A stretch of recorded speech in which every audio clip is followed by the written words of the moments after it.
My sister's post had 4,800 likes before breakfast.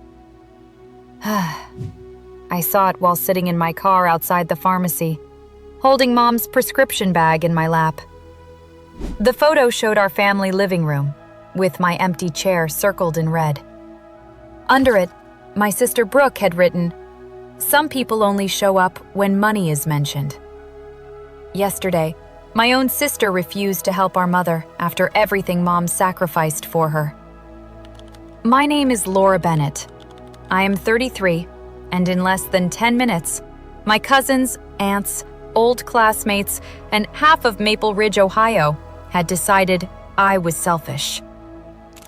If you believe a screenshot can destroy a lie louder than 1,000 comments, stay with me and subscribe, because my family learned that online shame leaves fingerprints. At first, I did nothing. That was the part nobody understood later. People think silence means weakness. Sometimes silence means you are reading every word and saving every lie. Brooke had posted at 7:12 a.m. By 7:30, Aunt Melissa commented, "I always knew Laura had a cold heart." My cousin Drew wrote, "Family first, unless you're Laura." Mom's church friend typed, "Praying for your mother after such betrayal." My phone kept lighting up. Insulin, blood pressure pills. 2 nights earlier, Mom had called me crying because Brooke had taken her debit card for groceries and left her with no gas and no refills. I drove 40 minutes after work, paid $386 at the pharmacy, filled Mom's fridge, and waited. Brooke arrived the next morning, wearing sunglasses indoors. She kissed Mom's forehead, took 3 selfies, and asked where the receipt was. I did not trust that smile, so I folded the receipt and put it in my coat pocket. By afternoon, Brooke told Mom I was making her feel guilty. By evening, she whispered that I had only helped because I expected repayment from Mom's savings. Mom was tired, embarrassed, and too sick to argue. She asked us both to stop, so I left quietly. The next morning, Brooke rewrote the whole story online. The post said I had refused to drive Mom to the pharmacy. It said I had called Mom a burden.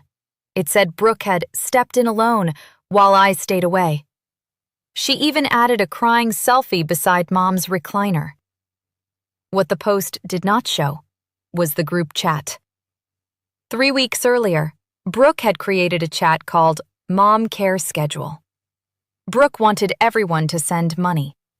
I covered prescriptions and groceries. Ryan handled lawn care. Aunt Melissa handled church rides. Brooke promised doctor calls, then disappeared for 18 days. No calls, no groceries, just heart emojis under my updates. That morning, as her lies spread, I opened the group chat and scrolled. There it was, Brooke's message from Monday at 6:18 p.m. "Can someone else handle Mom? I'm tapped out and I used part of her card because my rent hit early. Don't tell her. I'll replace it before she notices." Below it was my reply. "I'm going now. Do not use Mom's card again. I'll cover the medicine tonight." Then Brooke had written, "Please don't make this a whole thing. I'll say I bought it if anyone asks. Mom gets less stressed when she thinks I'm handling it." My thumb hovered over the screen. That was the screenshot. But I still did not post it. I wanted Mom protected more than I wanted Brooke exposed. That is what made the next message hurt. Mom texted me at 9:04 a.m. "Laura, people are asking if I raised you wrong. Why didn't you just help your sister?" I stared at the words until they blurred. Even Mom had believed the post. That was when silence stopped being peace and became permission. I saved the screenshot. I saved the pharmacy receipt. I saved the bank timestamp showing the payment. Then I drove to Mom's house, where Brooke had already turned our family into an audience. There were 6 cars in the driveway. Aunt Melissa, Ryan, and Carol were there. Mom sat in her recliner, pale and confused. Brooke stood near the fireplace, phone in hand, reading comments like applause. When I walked in, everyone went quiet. Brooke's eyes dropped to my coat pocket. "Laura," she said softly, performing sadness, "this isn't the time to attack me." I laughed once, not because it was funny, because I finally understood how clean a lie can look when it wears tears. Aunt Melissa crossed her arms. "Did you refuse to help your mother or not?" I placed the pharmacy bag on the coffee table. "No."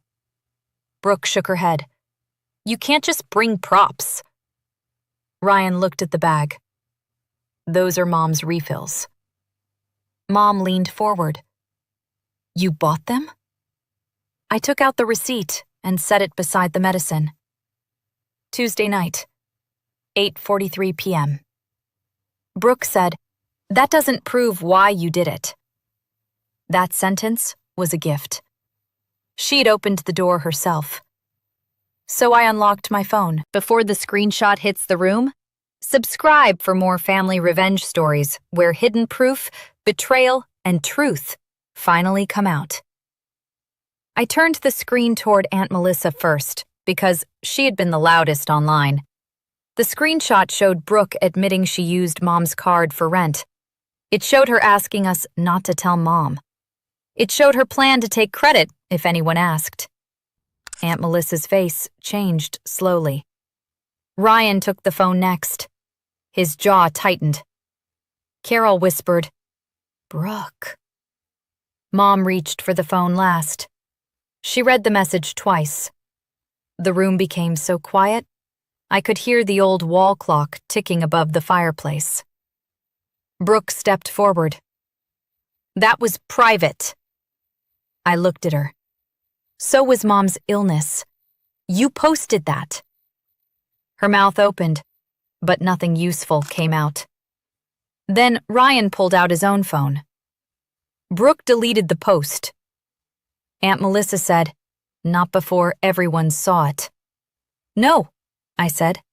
"Not before everyone saw the lie." I opened the comment section and posted one thing under Brooke's deleted post notice. "Since my name was used publicly, here are the facts. I paid for Mom's medication Tuesday night. The attached screenshot shows why Brooke wanted the story changed. I did not insult her. I let the record speak." Within minutes, the same people who had judged me started deleting comments. Aunt Melissa wrote an apology, then removed it. Ryan called Brooke careless. Carol blocked the worst relatives. Brooke cried then, but this time, nobody gathered around her. Mom held the receipt in both hands. "Why didn't you tell me?" "Because I was trying not to embarrass you," I said. She looked at Brooke, then back at me. "And I let her embarrass you instead." That apology was small, but it was real. Revenge is not always a screaming courtroom moment. Sometimes revenge is a screenshot, a timestamp, and the sound of people losing the confidence they had while lying about you. A week later, Brooke sent me a message. "You ruined my reputation." I replied once. "No." I returned it to the owner. Then I muted her. Mom changed her debit card. Ryan took over her bills. I still visited, but I stopped being the silent daughter who fixed disasters and accepted blame for peace. My sister posted a lie about me online. One screenshot turned the whole family quiet. But the real lesson was not about social media. It was this. When people use the public to shame you, you are allowed to use the truth to protect yourself. Always keep receipts. Save messages. Screenshot the lie before it disappears. And when your family turns your name into a story, make sure the ending belongs to you. Subscribe for more family revenge stories where screenshots, secrets, and truth finally expose the people who thought silence meant guilt.